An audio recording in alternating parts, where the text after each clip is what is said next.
Hi, I'd like to talk to you today about political democracy, and we need to ask a question.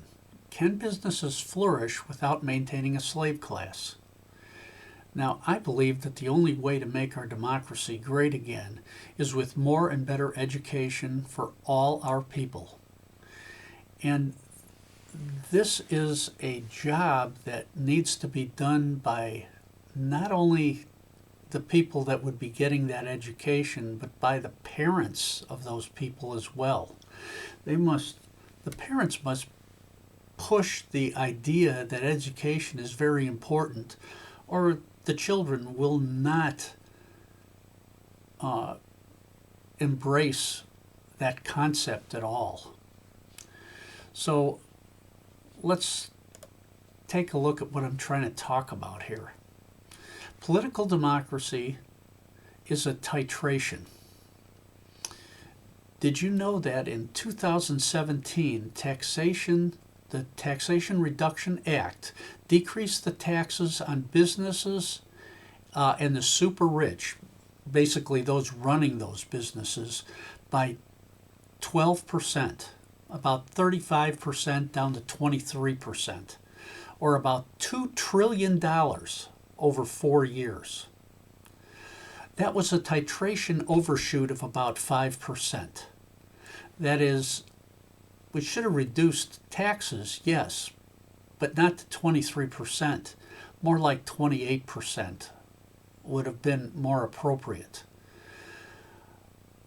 Biden is just trying to balance the titration equation on the side of people rather than on the side of businesses. And businesses need to understand that and get on board.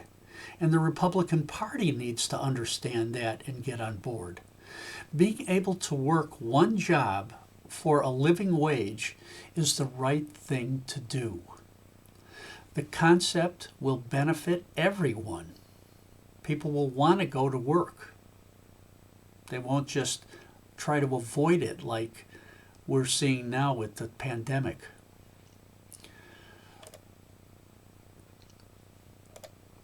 So, what is a slave class today? And what do I mean by slave class?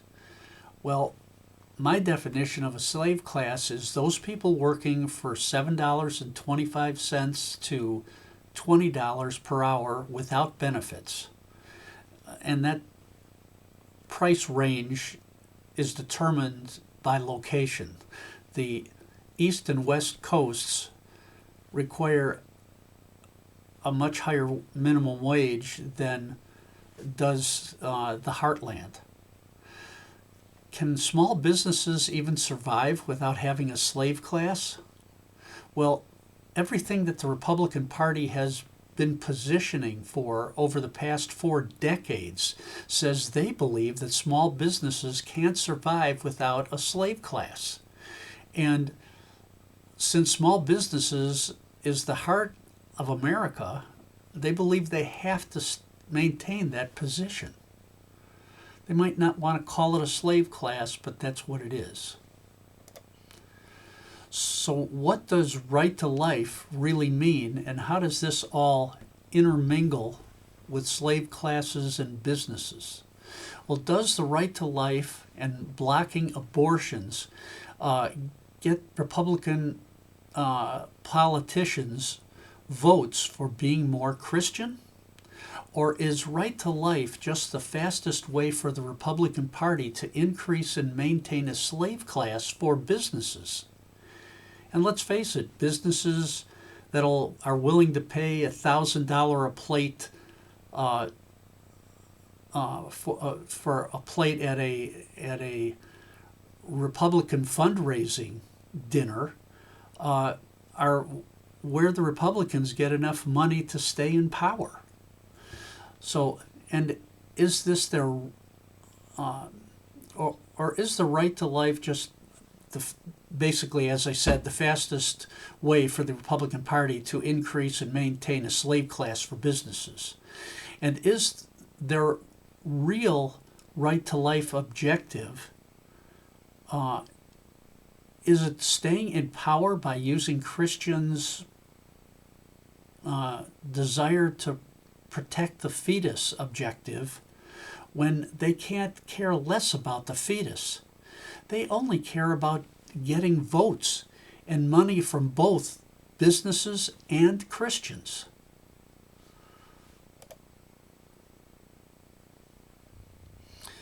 So what would I like to do here?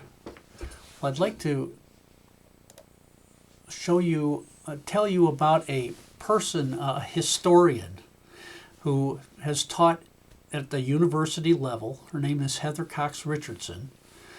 And for the past year, before a year ago, I didn't really care much about politics because I thought our democracy was safe and secure. But with what has happened in the last 12 years, and what it appears now that the Republican Party has been trying to do for the last 4 decades,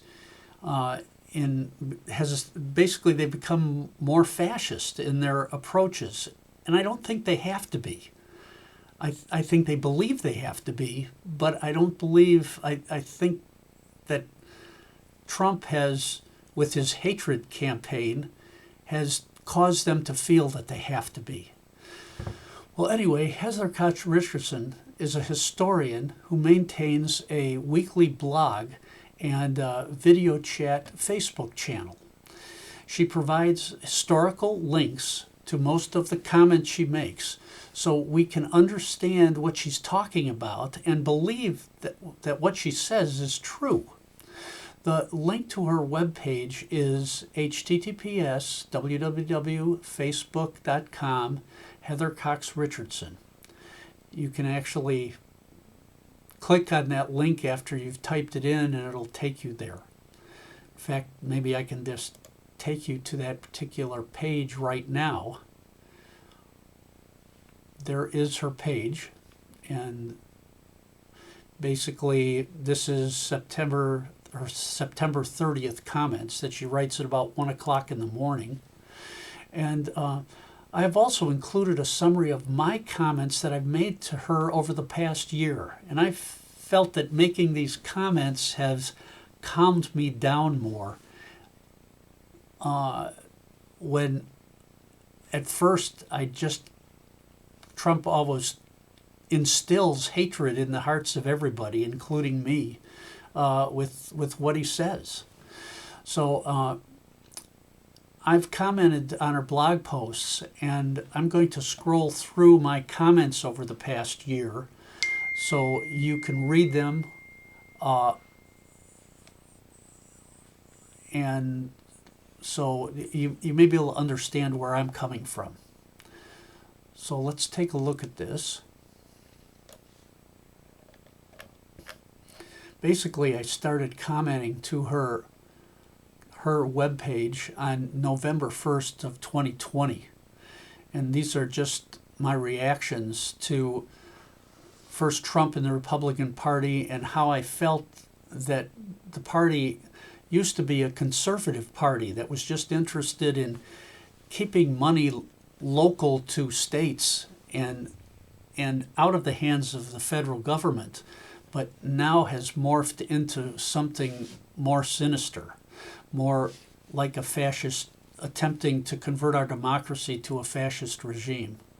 And I talk a little bit about this and go through the definition of fascism, and it's an authoritarian ultranationalism characteristic that Hitler was able to play with in the mid-1930s to get so many people in Germany to follow him and basically to blame things on the Jewish people and kill millions of them.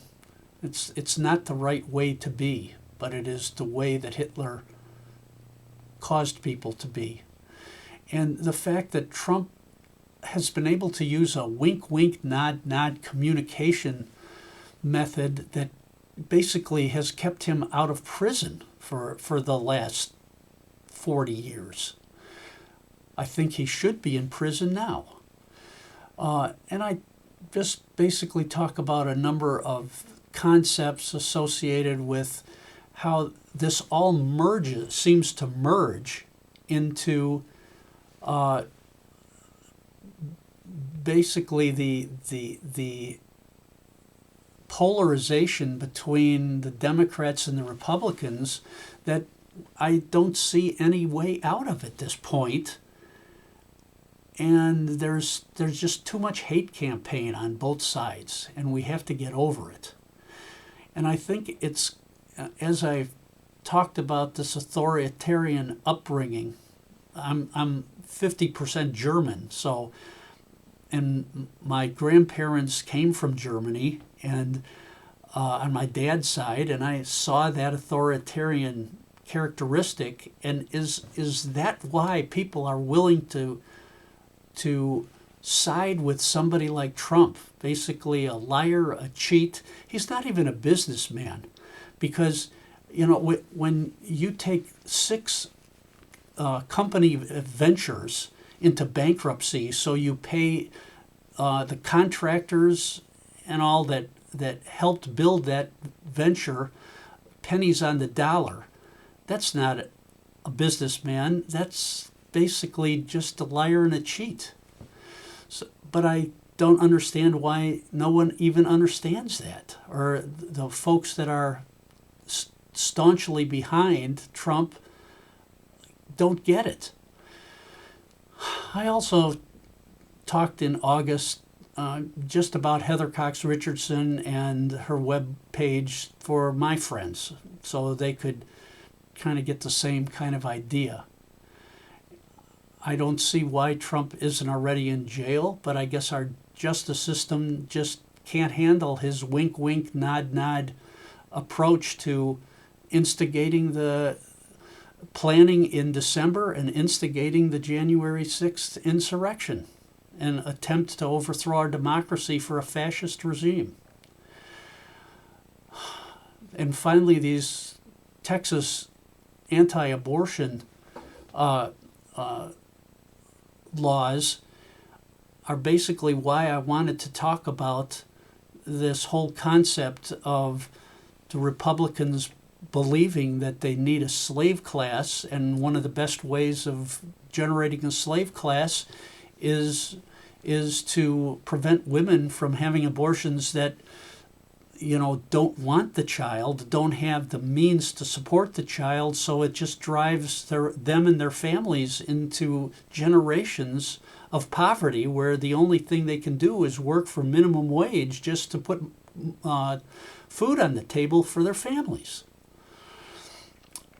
So I just have commented to Heather Cox Richardson's comments, and I hope that you just seeing some of my comments over the last year might prompt you to look back at Heather Cox Richardson's blog and videos to see where she's coming from, because she makes a lot of sense. So there's my comments, and the fact that I think McConnell and the majority of the Republican Party have now just degraded into a fascist party, a cult-following fascist party. So that's all I have to say. The more hate from Trump every day, and when are people, and especially the Republican politicians, going to just start ignoring his rants? That's all I have to say, and thank you.